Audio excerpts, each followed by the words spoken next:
Exactly. Speaking in our language, we are talking about truth. For example, a healing. In our healing experience, then we are doing refining to remove the blocks. We are using our language, but if truth is truth, it has to be said. So whatever she has said is all along our lines. Thank you very much. Thank you for coming all the way here. And we shall arrange the details so that the whole group can take advantage. Sure. Thank you. I'm looking forward to it. I should be very happy when one day all these 60 people are 60 channels. I should be very happy. Therefore I declare that we all are channels. And they are prepared in a lot of ways to take it up. Yes, yes. That I can see. I can feel it. So we go together and go off. Thank you.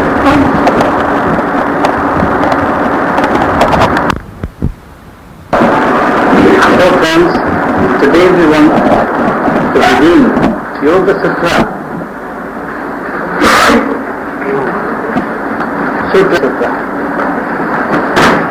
But before I begin,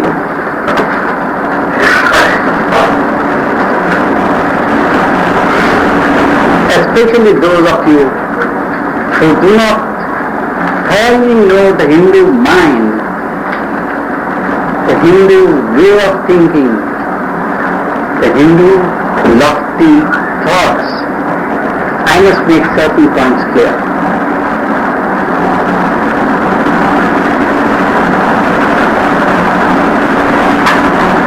Some 2,000 years ago,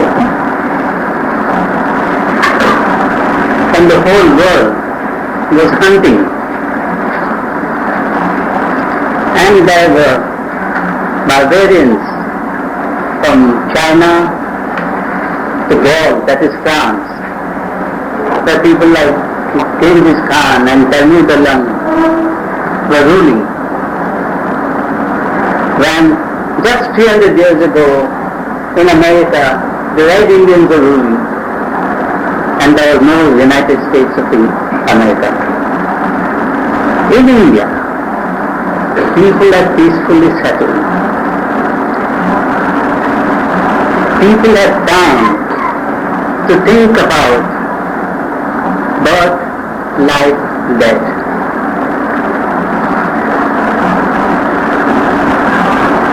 Voluminous Shastras came out, the Vedas, the Upanishads, the Puranas.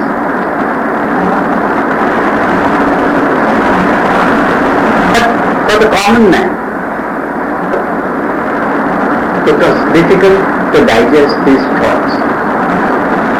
There were two layers of thinking, the common man and those few individuals.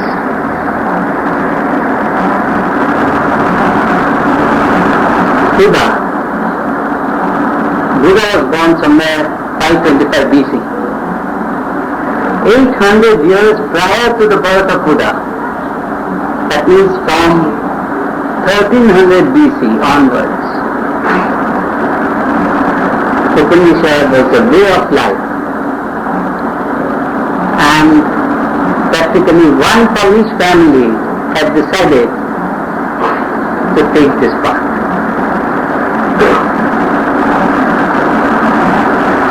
When Buddha came on the scene, all he did was to summarize the entire thought of India and in a nutshell give to the world his four noble truths. In life there is pain. There is a cause of this pain. This cause can be removed, and if it is removed, pain which is yet to come can be warded off.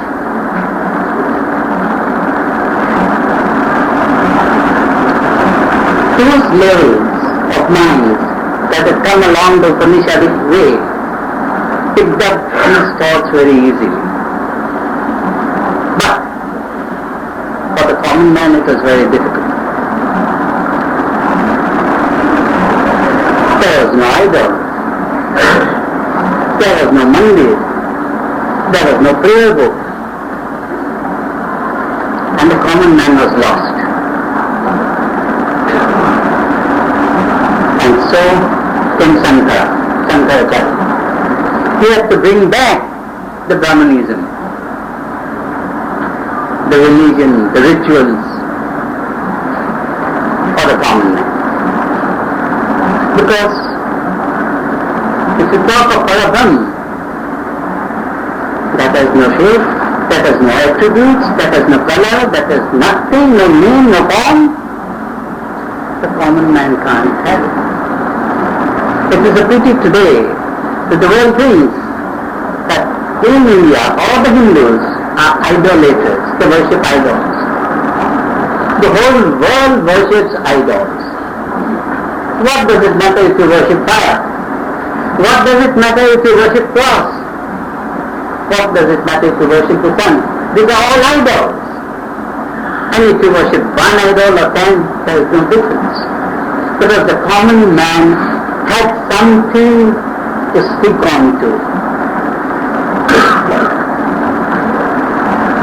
There was that beautiful Gita. There was the beautiful Upanishads. But it went over the head of the common man. So ultimately came Patanjali. He picked up the gems from the entire Shastras and he threaded the pearls together. But after threading the pearls and making it a necklace, it was as, what should I say, subtle as the Gita. So there was the necessity to bring in exposition and practices. That is how Yoga Sutra of Patanjali has come into being, with exposition and practices. You all have got the book with you today. You have this in your book. Keep it open. So that when we read today's notes, we can also see this diagram. You have it in your book? Right before the sutras start. Right before the sutras, individual sutras start. At the back. Yeah, that's it. You have got it? Page 201. Page 201. Not so far. 201.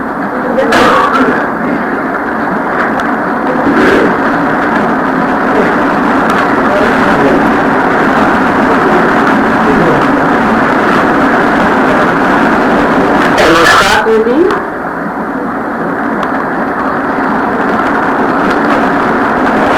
Mahanirvana Tantra Shastra. The Tantra is for all men of whatever caste and for all women.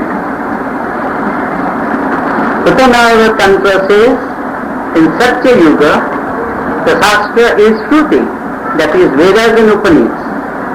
In the Treta Yuga, the Shastras are Smriti, that is Dharma Shastra. And in Dwapara Yuga, the Shastras are Puranas. And in Kali Yuga, or Kali Yuga, the Shastras are Tantras. Kali Yuga is supposed to have begun from the year 3120 BC.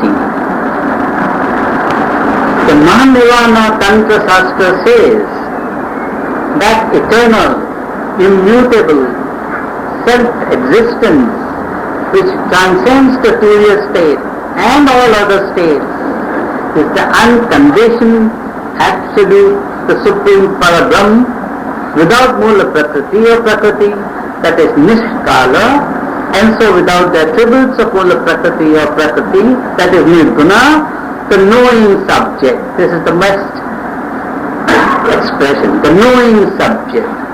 It is not the object of anyone's mind. The knowing subject that can never be the object of cognition is to be apprehended only through the highest aspect of yoga abhyasa, by the realization of the self, that means divine self-man, which it is. Spirit alone can comprehend or know spirit. Being beyond mind, senses, name or form, the Parabrahm was and is called and known as Tat, that is that. And then Tat Sat, that is that which is. The sun, moon, stars and all the other visible and invisible objects are but a glimpse of light caught from that which is. Parabrahm, that is Param Satyam, is both Nishkala and Sakala. Kala is Mula Prakriti, a Prakriti. Nishkala Brahma is that, is Tat. When considered without Mula Prakriti or Prakriti, it is called Sakala when with Prakriti. Satyam, Tapa, Jana.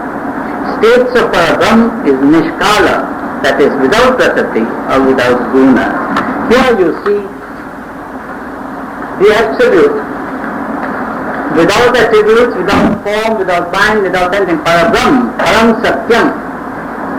When the vibrations lower, it assumes the state of absolute manifest. It can create. That state is known as Tapa. And in Tapa you see a very small circle. That circle is shown as a large circle underneath. You shall come to this. As the substance of Prakriti is the three gunas, Sattva, Rajas, Tamas. It is then Saguna as against the other state, Nirguna. Shakti potentially resides always as light in the sun. But the Shakti aspect of Parabrahm, Tapa Jana states, is absolute manifest state, which produces creation and later existence. In the beginning there was one, that is Nishkala Brahma, only existed. Then it created in a part of itself Tapa.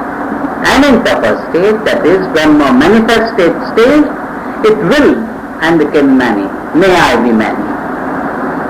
In this aspect, that is Tapa, the absolute manifested state, it is the subject of worship, is meditated upon, and later with attributes, that is in existence as Gayatri Mahadevi. In fact, to the Jiva, that is the body-brain system enclosing Atma, that is with mind and senses, is the embodied spirit as the Brahma, which now is worshipped with body and form.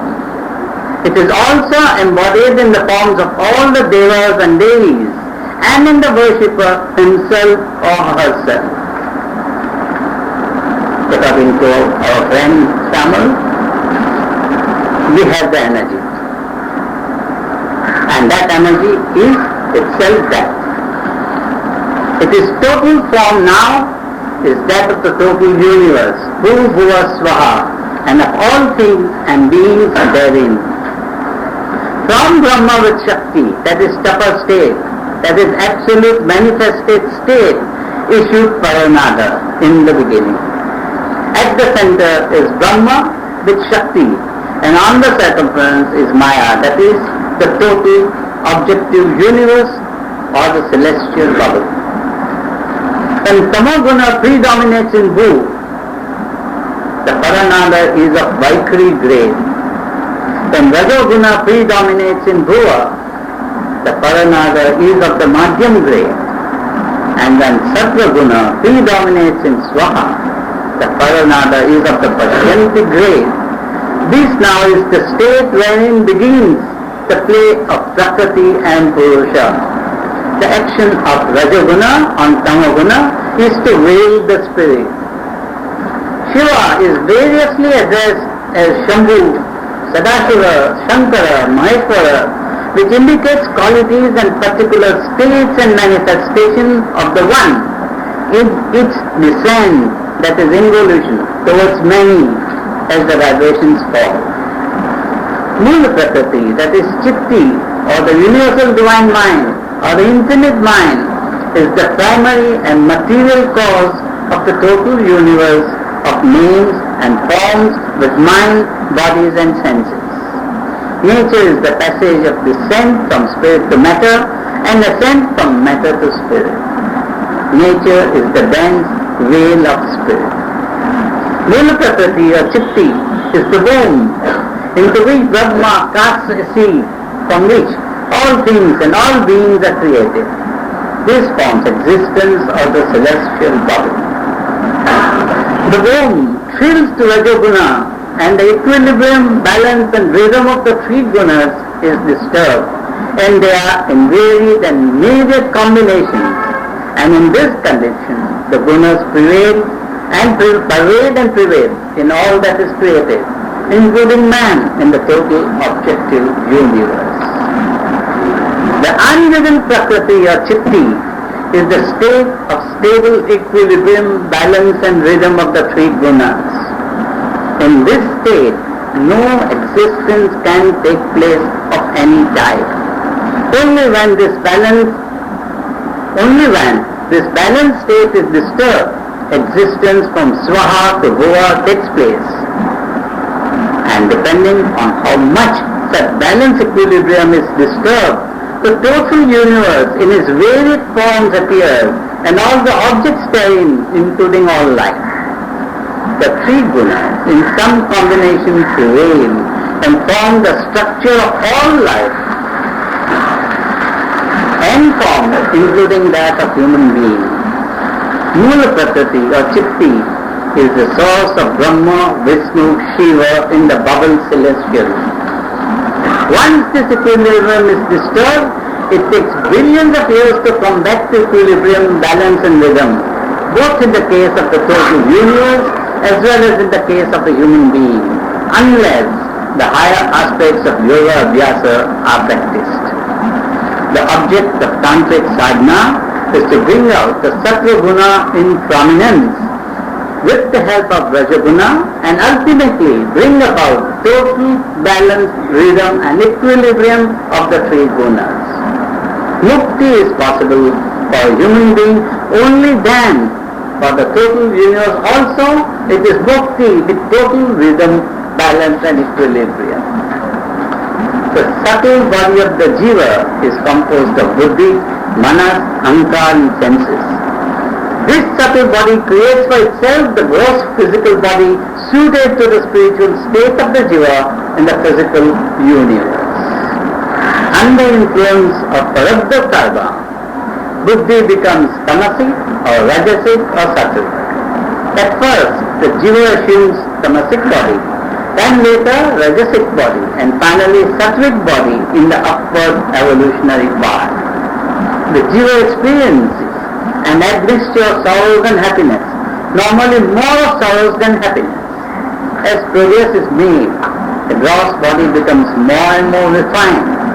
For this reason, the human birth is for spiritual purpose and progress only. This is also known as sufficiency of grace. Knowledge of existence can be gained by one-pointed meditation on the solar nerve. Shushumna is the hollow of the cerebrospinal axis and is supposed to be in the form of fire, Vani Swarupa, and as within it the Vajravini Nadi in the form of sun or solar.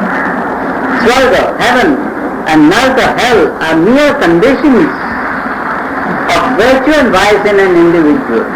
Please note, it is not good actions alone, but the knowledge of Atma, divine segment, which procures mukti, that is liberation. Mere good actions procure repeated good births only. Hindu deeper thoughts know nothing or say nothing about a hell of eternal punishment. To the Hindu mind, nothing is permanent except Satyam, that is Parabrahma. But as all streams flow into the world ocean, so the worship given to any deva is received by Brahma. All devas are subject to time and karma. Therefore, salutations to karma, over which not even Vidhi, that is Brahma, prevails. The human body-brain system, jiva, is considered as Brahmapura, And the Mahabhakya says that thou art. This body of the Jiva has 5 sheaths or layers: Annamaya, Pranamaya, Manomaya, Jnanamaya, Anandamaya. But these layers are not independent bodies like Nirmanakaya, Sambhogakaya and Dharmakaya. Thus garmented with 5 sheaths, the Lord, that is the divine fragment, though all pervading, appears as though he were bound and limited by them. It is not the physical body-brain system that is the cause of rebirth, but the subtle body, the astral body, the karana sarira is the cause of the rebirth into a fresh, gross physical body. As long as the jiva is associated with ignorance, that is avidya of some sort, it is not the Supreme Spirit. Beyond Turiya state is the 5th state of transcendence, which is attained through Samadhi Yoga and is a state without name or mind or senses. The 4th state of Turiya is the Suddha Vidya, the realistic state of a Mahayoga. The Mahanirvana Tantra Shastra further informs us that above the Ajna center, that is superior to, is another secret chakra called Manas Chakra. It is a lotus of 6 petals, that is, higher faculty of hearing, touch, sight, smell, taste and sleep. All the actions of these as required. Above these, that is superior to, this chakra is Kala Chakra of 16 petals, signifying mercy, gentleness, dispassion, constancy, propriety, cheerfulness, thrill, humility, meditation, gratitude, effort, seriousness, emotionlessness, magnanimity and concentration. Without the development of these chakra, dharma and jnana is not possible. Above, that is superior to this chakra, is what is called the house without support, where the yogi can see the radiant Ishvara, the Gurudeva, that is the divine fragment. Above, that is superior to this, is Pranav, shining like a flame, and above Pranav is Nada, and above Nada is Bindu. These are all sacred and secret chakras, not normally spoken about. Gayatri is the most sacred mantra of Vedic mantras. In it, the Veda lies embodied as in a seed. So in a nutshell, I have given you the Hindu thought. The Hindu thought, and perhaps it is the only thought in the world, that sees no difference between a human being and God himself. The only difference being the block that prevents the free flow of cosmic force. The more you open yourself, the more of this force will flow in. Yoga Shastra or Yoga Vidya is nothing but opening up the 72 centers you have within you, minor and major.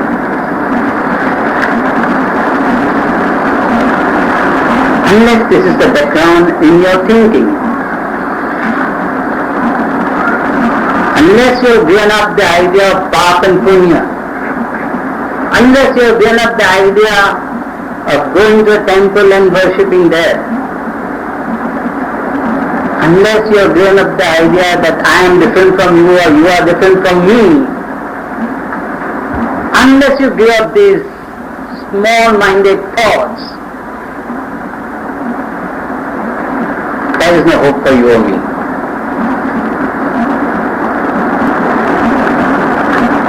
From the highest power Brahma to the lowest of aboriginals in Adhika, there is only one difference. While the Brahma is open, while that man is totally closed. Put aside all thoughts of path and punya. There are hardly 50 people in this world out of 6 billion people on this earth who would deliberately harm in trying to find happiness for ourselves, we may unconsciously tread on the toes of another person. But that is the path. So through the idea of path and punya, either there is vidya or there is avidya. There is knowledge or ignorance of how to live. If there is ignorance of how to live, you are not permanently going to some hell. There is no hell or heaven also in the Hindu thought.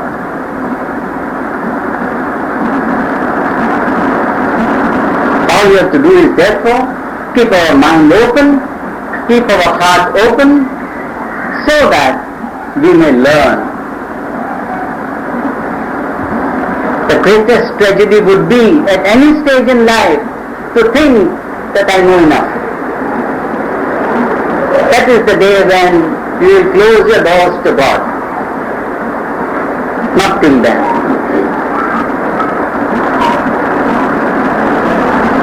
So when we go to Yoga Sutra,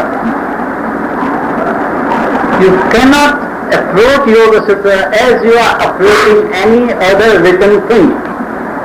You will have to approach Yoga Sutra with great veneration. As you pick up Gita, with the same veneration you will have to pick up Yoga Sutra. Gita is beautiful. The Upanishads are really beautiful. The Vedas are great. But without the explanation we find in Yoga Sutra, it is impossible to understand Gita or Upanishads. That is why the key to understanding is the Yoga Sutra. The Yoga Sutra, to be understood, needs that you have some basic knowledge about the Hindu thought. That is why I have given you a very short idea about what is the Hindu thought. With that in your background, only you can proceed along Yoga Sutra.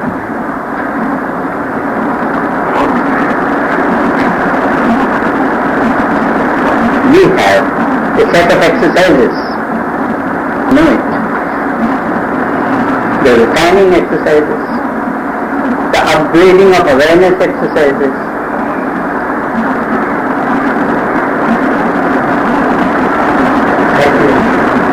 the corrective exercises, the 3-step rhythmic breathing, the phase exercise. To what purpose? To only one purpose. That God, which is everywhere, omnipresent, that means is present in you and me, in the spiritual man and in the rascal. He is present everywhere. The whole purpose may be that he may be found, pervading and pervading the entire body. That is the purpose of Yoga Sutra. You will not go to the Himalayas. You will not go to Makkah or Medina in search of God, in search of spirituality. Because where there is God, there is spirituality. And in every atom of your body is God. Where should you seek now? But, as our friend just now told you, as she had that resistance, we all have our resistance in not believing that I am God.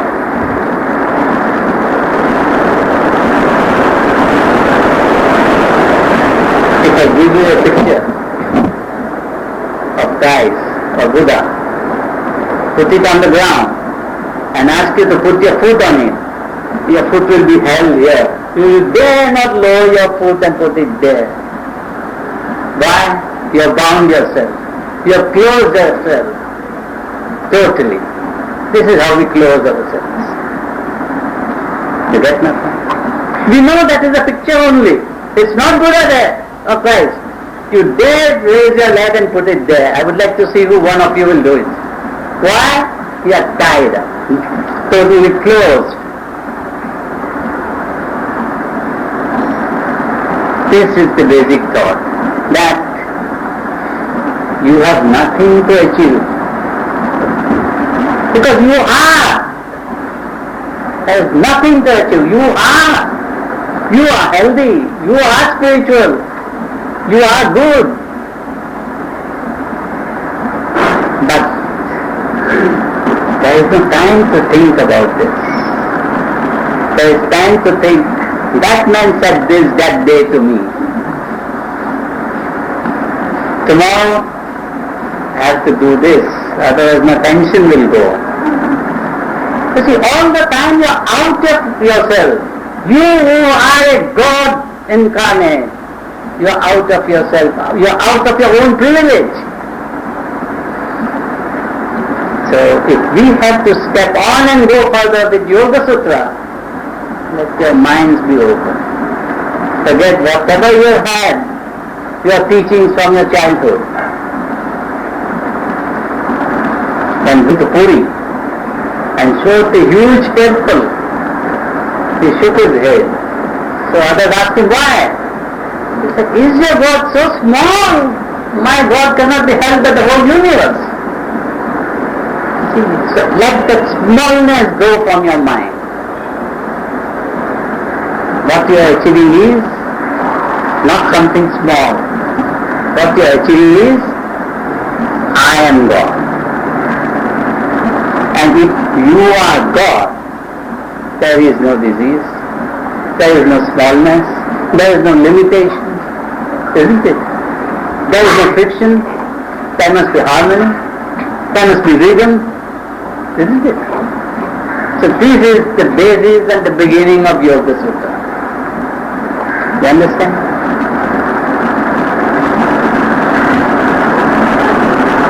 Will this go with you till you reach your home? Or will you throw it on the way? We'll bring it back. Oh, that would be a very long journey.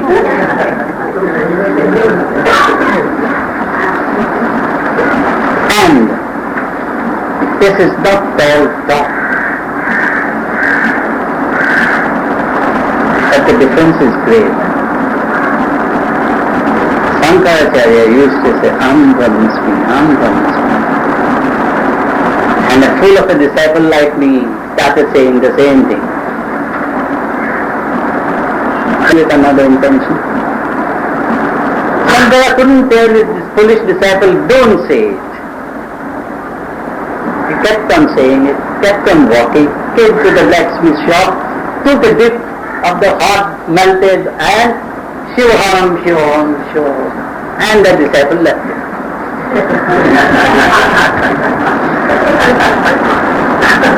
So don't let a child say, I am God. You have to throw your limitations away first. And what is left will be, I am God. But the limitations are difficult. As I just gave you the example, your leg will not stand that picture, whatever it is. You get me? So, next time, come ready with this basic thing deeply implanted so that we can begin with the first sutra. Okay? Any questions?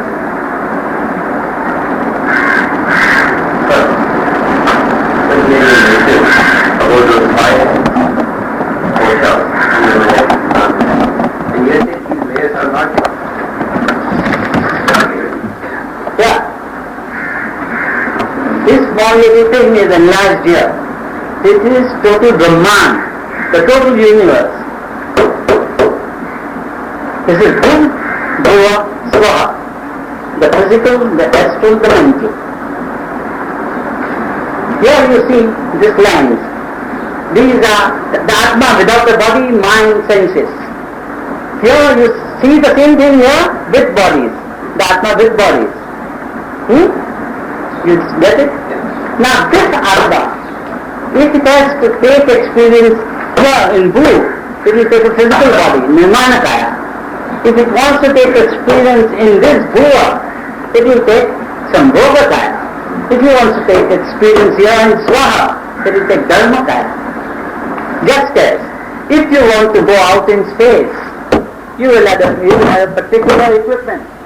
If you want to go down in water, you will have another type of equipment. Isn't it? So like that, in whatever universe, now I have said, I am God.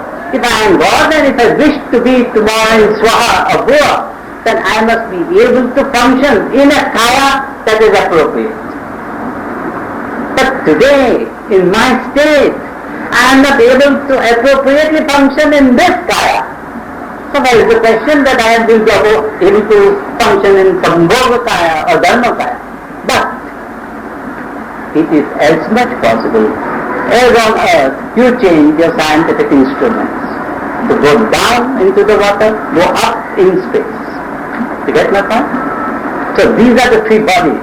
But those are the layers. I may have peace, I may have knowledge, you see. But in the long run, these are mere load. Layers are in a particular body or they are common to all? This physical body I am talking about. This physical body. Not common to all the bodies. Not all the bodies, because the whole idea of Annamaya may be different. Yeah. You see? Even the idea of Anandamaya may be different. Supposing I have left my physical body and I am in an astral body. You and I will be at loggerheads. You say, you come to my home, what is that? Then you will come, take me that and say, now we will go with this. It's for going up. Then you go like this. The astral body will go. So even between the two bodies you can't have any conversation because you have no idea what the difference is. You see? So when you shed all these three bodies, Nirmanakaya, Sambhogakaya and Dharmakaya, and you are alone, without mind, body, senses, you cannot imagine. When you cannot imagine the astral next step, how can you imagine yourself as without anything? That is why, for a common man, it is difficult to hold on without a picture before him. Whether it is of God, whether it is of goodness, whatever it is, there must be a picture. That picture is anchor, ship anchor, you see. But if you progress sufficiently, you need no anchor, because you are everywhere. You are everywhere. Even in this limited physical body, sitting here, one can tell what somebody is doing in America. Because we are or we can be everywhere simultaneously. Even in this most difficult of all gross physical body. Ultimately, Yoga Sutra teaches what these three bodies are, how to get out from one and enter another, how to experience the world corresponding to that body, and then ultimately to experience like throwing away all these three bodies to see what I am. You understand? That is the ultimate in Yoga Sutra. This is what we are going to follow. But come with an open mind. Forget your small religion, forget your small temples, forget your small prayer books. Come to me smiling peacefully and say, I am God. Okay? Thank you. So when are we meeting next? Pardon? Saturday for exercise. But our talk last Thursday will be 29th? 29th. Yeah, good. And 31st will be the following Saturday. Exercise also every month? Every month. Following Saturday. That is day after tomorrow. All these are once a month. And all once a month and last Thursday with the following Saturday.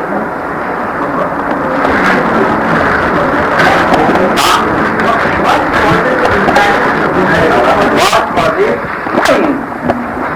I started to just walk, I just started to speak, and I hear my mother yelling to my father, and my father shouting at her again. Something goes down in my mind. My balance is disturbed. You get my point? What I'm thinking, what causes feeling?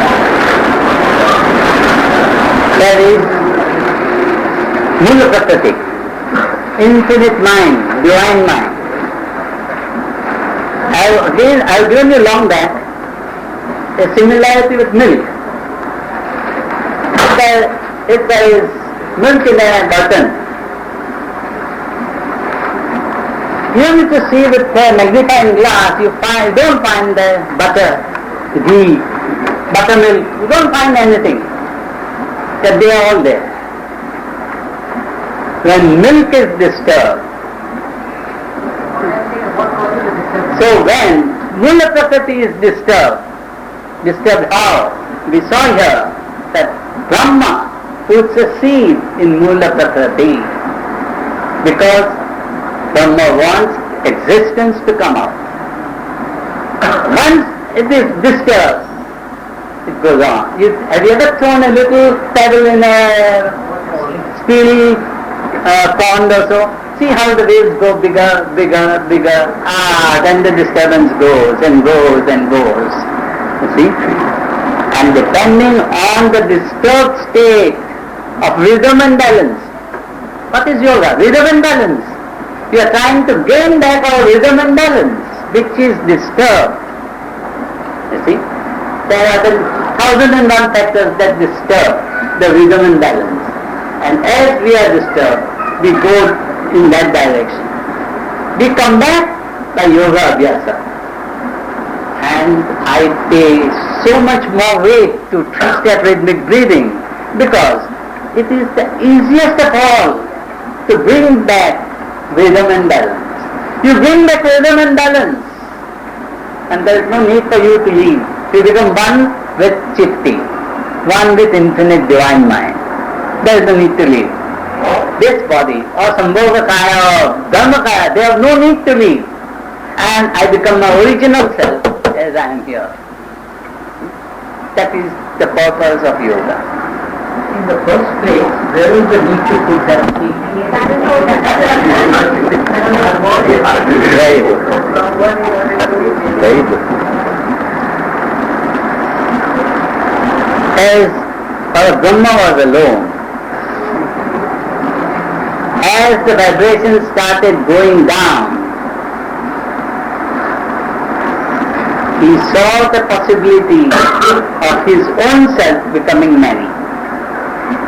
He allowed the vibrations to go down and down and down till one became many. I told you earlier that this many could merge and re-emerge and become one. It is only that when the disturbance goes further and further, there is an embodied form. After the embodied form, you can't merge and re-emerge. So the first thing you have to do is to discard the form you have taken up. And then you are one. You can merge and re-emerge with Parabrahma. There is a much more detailed question than what you asked. Why should God exist? Don't ask such questions. So we meet on 29th. And day after tomorrow we meet for our exercises. Thank you very much. Thank you once again, Kamal, and your friend. Thank you very much for coming all the way here and enlightening me. Please find out the way.